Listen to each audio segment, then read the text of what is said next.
ginagawa ko dati bago ako mag-B-Mobile, nagtitinda ako ng asin sa palengke, nagkakatay ako sa gabi ng baboy as matador. Then pagka may mga opportunities na may magpapagawa ng bahay, nagko-construction ako para maibsan ko yung pangangailangan. Lalo na may 3 akong anak, hindi ganun kadali ang kumita ng pera sa Pilipinas. Nung napunta ako sa Qatar, ni-repair ako ng mother ko dun sa kakilala niya. So doon, ang unang 2 taon ko, taga-timpla ako ng kape. Pagkatapos ko ng trabaho, nagko-computer ako. Gusto kong makausap yung pamilya ko na nasa Pilipinas. So nung nakita ko ng amo ko na may potential ako, doon niya ako pinag-aral. Hanggang sa makakapag-aral ako ng pagiging secretary. So ako ang naging personal secretary niya. Nalaman ko ang B-Mobile nung nakita ko yung link sa YouTube. Naghahanap ako ng extra income talaga. So tinry ko lang, kinilik ko lang yung link na yon. Nakita ko yung high friend video. So doon, nakita ko na kikita talaga ako sa business ng B-Mobile. So nung nagtatrabaho ako as secretary, nakakita ko ng chance na gawin ng B-Mobile. So imbis na sa Facebook, nagpa-posting ako ng ito ang kinain ko sa umaga, ito kinain ko sa gabi, ito yung pinuntahan namin nung araw na yon. Pinalitan ko ng business, yung B-Mobile. In-endorse ko siya, inaral ko siya. So maganda naman yung naging kinalabasan sa akin. Kahit na galing ako sa trabaho, tuloy-tuloy pa rin yung paliwanag ko. Kahit madaling araw, number 1 na kalaban is yung puyat.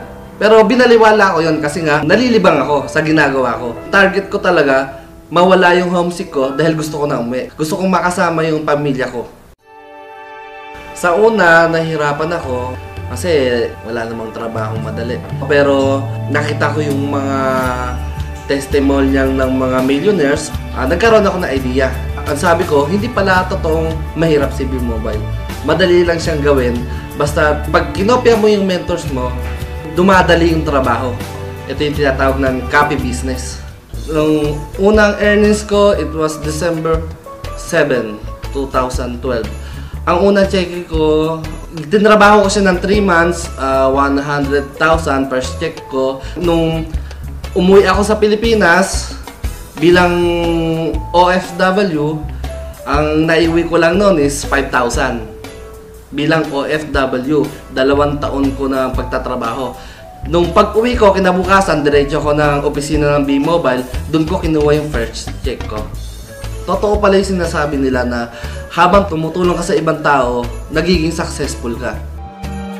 Number 1 na naging rejection sa akin yung mother ko na baka hindi ka kumita. Pero nagdire-diretso pa rin ako. Nagtuloy-tuloy ako. Kasi mahina nga ako sa pag-i-invite. Ang ginawa ko, yung mga nagpo-post lang ako sa mga fan page. So yung mga nagpo-post sa fan page, tinatanong nila kung paano gawin si B-Mobile. Naka-invite ako doon. So yung mga invite nila, tinutulungan ko. Yung network ko, doon nagsimulan lumaki. Kailangan i-duplicate mo ang sarili mo sa ibang tao. Pag hindi nila alam gawin ng business, kailangan tulungan mo sila para rin sa ikasasucess mo. Malaki ang pinagbago sa sarili ko nung sumali ako sa B-Mobile. 3 yung anak ko na pag-aaral ko. Wala naman ako ibang trabaho. Full-time B-Mobile lang ako. Ang binago niya, nababayaran ko na yung bill ko sa tubig, sa kuryente. Nakabili ako ng motor. Nakabili ako ng owner. Mapapayo ko sa mga members ko, kailangan tuloy-tuloy lang sila. Kung baga, wag silang magkukwit, number 1. Natural sa tao yung panghinaan ng loob. Pero yung magkukwit ka, panghabang buhay mo nang dadalhin yan. Pag ikaw ay sumali sa B-Mobile, ibig sabihin may pangarap ka. Kung ikaw ay walang pangarap, huwag mo nang gawin ang business na to. Sa lahat ng gustong sumali, subukan nyo lang, hindi naman masama. Copy business lang, kopyahin nyo lang kung ano yung ginagawa ng apply nyo. Wala namang ibang pupuntahan kundi success pa rin. Sa nag-invite sa akin, kundi dahil sa kanya, hindi ko makikita tong business na to. Maraming salamat sa iyo dahil malaki talaga ang binago ng B-Mobile sa buhay ko.